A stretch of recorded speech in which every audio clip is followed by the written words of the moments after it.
آج سے 2 دن قبل ہم نے ایک مسئلہ کی طرف اشارہ کیا تھا۔ کل کافی احباب کا اصرار تھا کہ اس مسئلہ کی کوئی وضاحت فرمائیں کہ ایام کی حالت میں عورت جو ہے وہ مسجد میں آ سکتی ہے یا نہیں آ سکتی۔ تو راجح موقف یہی ہے کہ ایام کی حالت میں عورت مسجد میں آ سکتی ہے۔ سب سے پہلی چیز کہ جس روایت سے استدلال کیا جاتا ہے کہ رسول اللہ صلی اللہ علیہ وسلم نے فرمایا انی لا احل المسجد لحائض ولا جنوب، فرمایا میں اللہ کا نبی حائضہ عورت اور جنوبی آدمی کے لیے مسجد کو جائز نہیں سمجھتا۔ یہ سنن نبی داود اور سنن نسائی کی روایت ہے اور سند کے اعتبار سے یہ روایت ضعیف ہے۔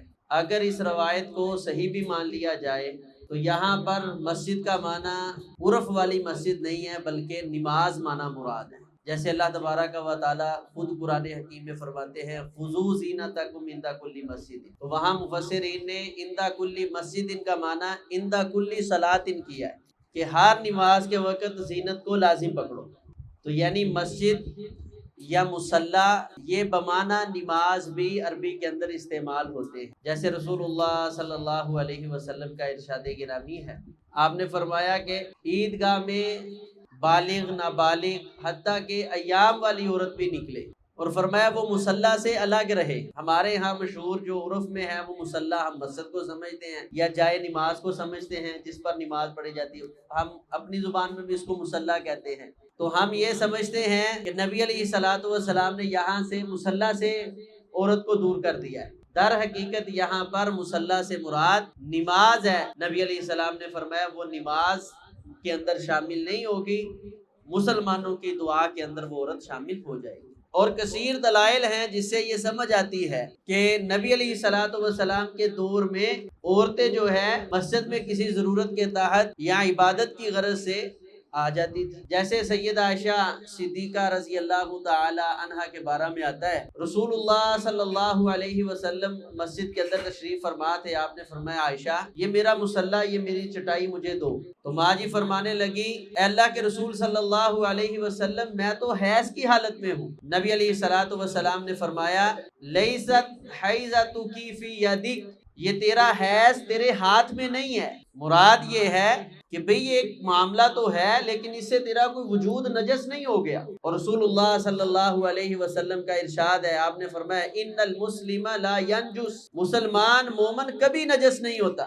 اسی طرح سیدہ ام سلمہ رضی اللہ تعالی عنہا بیان فرماتی ہیں، سنن نسائی کے اندر روایت موجود ہے کہ نبی علیہ الصلوۃ والسلام کے لیے میں مسجد کے اندر جا کر چٹائی بچھا دیا کرتی، تو مسجد کے اندر جا کر چٹائی بچھاتی اس حالت میں کہ میں حیض کی حالت میں ہوں۔ اسی طرح صحیح البخاری میں ہے رسول اللہ صلی اللہ علیہ وسلم کی ایک صحابیہ وہ ایک رات فوت ہو گئی، صحابہ نے ان کو دفنا دیا۔ جب نبی علیہ الصلوۃ والسلام نے اس کو صبح نہ پایا تو فرمایا وہ اللہ کی بندی مسجد میں نہیں آ رہی، تو صحابہ نے فرمایا اللہ کے رسول وہ اچانک بیمار ہوئی، فوت ہو گئی، اس کو دفنا دیا۔ اب یہ ایک دن عورت مسجد میں نہیں آئی تو نبی علیہ الصلوۃ والسلام نے سوال کر لیا کہ یہ ریگولر آنے والی عورت آج کیوں نہیں آ رہی؟ تو اگر وہ مہینے میں 6 دن 7 دن 5 دن نہیں آتی ہوگی تو پھر تو یہ سوال بالکل بنتا ہی نہیں تھا۔ اس کا مطلب ہے کہ یہ عورت مسجد کی صفائی کے لیے ویسے ہی آ جایا کر اور ریگولر آیا کر۔ اسی طرح سیدہ عائشہ بیان فرماتی ہیں کہ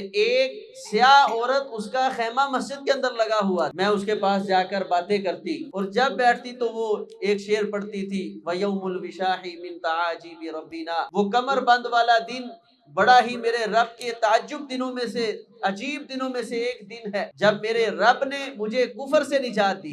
اب یہ عورت کا خیمہ مسجد کے اندر تھا تو کیا اس کو ایام نہیں آتے تھے؟ اسی طرح سیدہ عائشہ صدیقہ رضی اللہ تعالی عنہا جب حج کرنے کے لیے گئی تو راستے میں ان کو ایام آ گئے، تو نبی علیہ الصلوۃ والسلام نے کیا فرمایا وَاصْنَعِي كَمَا يَفْعَلُ الْحَاجُّ، اے عائشہ تو نے ایسے ہی کرنا ہے جیسے باقی حاجی کر رہے ہیں، غیر اللہ تطوفی بالبیت، صرف بیت اللہ کا طواف نہیں کرنا۔ تو مسجد میں بیٹھے گی جا کر اذکار کرے گی، تسبیحات کرے گی، قرآن کی تلاوت کرے گی، صرف اس نے نماز نہیں پڑھنی، روزہ نہیں رکھنا، کیونکہ رسول اللہ صلی اللہ علیہ وسلم نے اس مسئلہ کو بیان کر دیا الیس اذا حاضت لم تصم ولم تصلی، فرمایا جب یہ حائضہ ہو جاتی ہے تو اس وقت نہ تو نماز پڑھتی ہے نہ روزہ رکھتی ہے، اور تیسرا عمل رسول اللہ صلی اللہ علیہ وسلم نے بیت اللہ کے طواف سے اس عورت کو روک دیا ہے۔ یہی وجہ ہے کہ جو لوگ اس بات کے قائل نہیں ہیں کہ عورت مسجد میں جا سکتی ہے، وہ کہتے ہیں شریعت میں تو ثابت ہے کہ عورت ایام کی حالت میں صفا مروہ کی سعی کر لے، لیکن اب ہم اس کو اجازت نہیں دیں گے۔ اچھا بھی اب آپ اجازت کیوں نہیں دیں گے؟ وَاسْنَعِي كَمَا يَفْعَلُ الْحَاجِ میں تو سارے عمل حاجیوں والے اس نے کرنے ہیں، نماز نہیں پڑھنی، روزہ نہیں رکھنا اور بیت اللہ کا طواف نہیں کرنا، تو آپ کیوں روکتے ہیں جب شریعت میں یہ چیز ثابت ہے؟ کہتے ہیں جی اب صفا مروہ مسجد کا حصہ بن چکا۔ اچھا جس رب نے ہمیں شریعت دی ہے اس اللہ کو اس چیز کا ہم سے زیادہ علم نہیں تھا کہ یہ مسجد کا حصہ بن جانا ہے؟ جہاں بیت اللہ کے طواف سے روکا، وہاں اللہ تبارک و تعالی صفا مروہ کی سعی سے بھی روک سکتے۔ تو اس لیے یہ ہمارے ہاں مشہور ہو چکا ہے اور ہم یہ سمجھتے ہیں کہ نعوذ باللہ عورت جو ہے اس حالت میں ناپاک ہوتی ہے، اور اس ناپاک کو ہم حسی نجاست کے اندر لے کر جاتے ہیں، اور اس لیے ہم عورتوں کو جو ہے مسجدوں سے روکنے کی کوشش کرتے ہیں۔ اگر آپ ظاہری معنی لیں تو پھر تو ایسی عورت کے ہاتھ کی آپ روٹی نہیں کھا سکتے، ایسی عورت کے ساتھ آپ بیٹھ نہیں سکتے، جھوٹا پانی نہیں پی سکتے، جبکہ قرآن کہتا ہے وَلَا تَقْرَبُوهُنَّ حَتَّى يَطْهُرْنَ، جب تک یہ عورتیں ایام سے نکل نہ جائے تم نے ان کے قریب نہیں جانا۔ اب اگر ظاہری معنی ہی آپ نے مراد لینا ہے تو اس کا پھر کیا معنی ہوگا؟ پھر تو وہ جاہلیت والا جو نظام نبی علیہ الصلوۃ والسلام نے جو ذکر کیا تھا کہ عورت کو الگ تھلگ کر کے رکھ دیا جاتا اور اس کو نجس سمجھا جاتا، تو مومن جو ہے وہ کبھی نجس نہیں ہوتا، مومن جو ہے وہ پاک ہے، اس کی یہ نجاست جو ہے معنوی ہے۔ اور میں قربان جاؤں امام بخاری رحمت اللہ علیہ سے، امام بخاری رحمہ اللہ نے یہ دونوں مسئلے بڑی دقیق انداز میں ہمیں سمجھائے ہیں۔ صحیح بخاری میں 2 روایات لے کر آئے ہیں اس مسئلہ کے اوپر۔ ایک لے کر آئے، ماں جی عائشہ فرماتی کہ میں نبی علیہ السلام کے سامنے لیٹی ہوتی، اللہ کے نبی علیہ السلام نفل پڑھ رہے ہوتے، تو جب آپ سجدہ کرنے لگتے تو آپ میرے پاؤں کو ایسے چھوتے تو میں اپنی ٹانگیں کٹھی کر لیتی، وَأَنَا حَائِضٌ، اس حالت میں حیضہ ہوتی۔ تو لیٹی کہاں ہوئی ہیں؟ عین مصلی کے اوپر۔ اب جو مسجد سے روکتے ہیں ان سے پوچھے ذرا کہ یہ تو نبی علیہ السلام کے سجدہ کرنے کی جگہ پہ لیٹی ہوئی ہیں اور ٹانگیں کٹھی کی ہیں اور سجدہ کرنے کے لیے۔ یہاں امام بخاری علیہ رحمہ نے اشارہ دیا ہے کہ محل حیض جو ہے وہ بھی اگر کپڑوں میں لپیٹ کے کسی جگہ پر رکھا ہو تو وہ نجس نہیں ہے۔ اسی طرح دوسری روایت لے کر آئے کہ رسول اللہ صلی اللہ علیہ وسلم میری گود کے اندر سر رکھ کے قرآن کی تلاوت کیا کرتے اس حالت میں کہ میں حیضہ ہوتی۔ تو امام بخاری رحمہ اللہ نے کتنا واضح یہ ہمیں اصول دے دیا ہے کہ ماں جی فرما رہی ہیں میں حیضہ ہوتی، نبی علیہ السلام میری جھولی میں میری گود میں سر رکھ کے قرآن کی تلاوت کر رہے ہو۔ تو وجود مکمل تو دور ہے، جو محل حیض جگہ ہے نبی علیہ السلام کا سر مبارک گود کے اندر ہے اور اللہ کے رسول صلی اللہ علیہ وسلم قرآن کی تلاوت کر رہے ہیں۔ تو یہ اتنے میں نے الحمدللہ آپ کو دلائل دیے ہیں، اور صرف ایک حدیث وہ جو سنن نبی داؤد کی ہے اس کا ایک تو سند سے وہ ضعیف ہے، اگر اس کو صحیح مان لیا جائے تو وہاں مسجد کا معنی نماز کیا جائے گا، عام مسجد نہیں کیا جائے گا، تو یہ معنی محدثین نے مراد دیا ہے، اکثر محدثین نے اس روایت کو ضعیف قرار دیا ہے۔ اس لیے اس حالت میں عورت جو ہے وہ قرآن کی تلاوت کر سکتی ہے، جب قرآن کی تلاوت کر سکتی ہے تو قرآن کو چھو بھی سکتی ہے، جب قرآن کو چھو سکتی ہے تو مسجد میں بھی آ سکتی ہے۔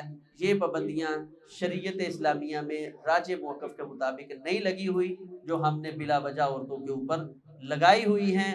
جو شریعت نے پابندیاں لگائی ہیں وہ بیت اللہ کا طواف نہیں کرنا، اس نے روزہ نہیں رکھنا اور نماز نہیں پڑھنی۔ نماز اس لیے نہیں پڑھنی کہ اس کی طہارت قائم نہیں رہتی، اور روزہ اس لیے نہیں رکھنا کہ یہ بیمار کے حکم میں ہے۔ اس حالت میں عورت کو بہت زیادہ تکلیف، نکاہت اور کمزوری ہوتی ہے، تو بیمار آدمی کے لیے روزے کی رخصت ہے۔ یہی وجہ ہے کہ اس نے اس روزوں کی قضائی بعد میں فَعِدَّةٌ مِّنْ أَيَّامٍ أُخَرَ کے تحت دینی ہے کہ یہ بیمار ہے۔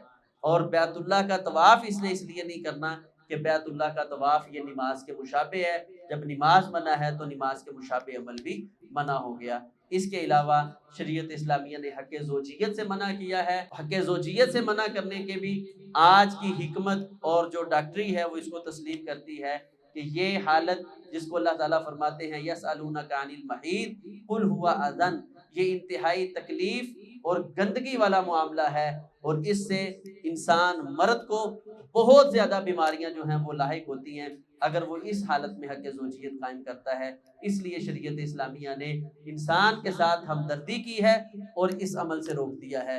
یہ نہیں کہ یہ نجس ہے اس لیے روکا ہے، نماز سے اس لیے روکا ہے کہ یہ نجس ہے، یا اس کو بیت اللہ کے طواف سے اس لیے روکا ہے کہ نجس ہے۔